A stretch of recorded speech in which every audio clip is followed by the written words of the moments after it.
Bera esan digu sententzia uste du irtengo dela orain, uztailan.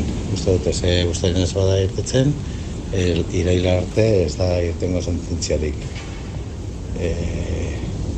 Bueno, fiskala gurekin dau, badirudi.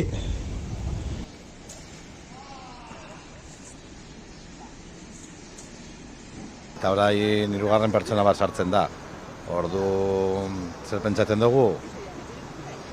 Gauza zaila dela, baina bueno, hirugarren pertsona sartzen denez, Eusko Jaurlaritza ez da gertu, Irizar ez da gertu inoiz ere ez, así que hirugarren pertsona hau, ia zerbait egiten duen, ez dugu uste, baina bueno. Egon ginen orain dela 2 aste horrela, egin zuten asanblada, kooperatibisten asanblada, eta kooperatibistaren partetik ez dugu ezer lortu, Eusko Jaurlaritzak ere ez, eta inork ez digu esan ezerrez.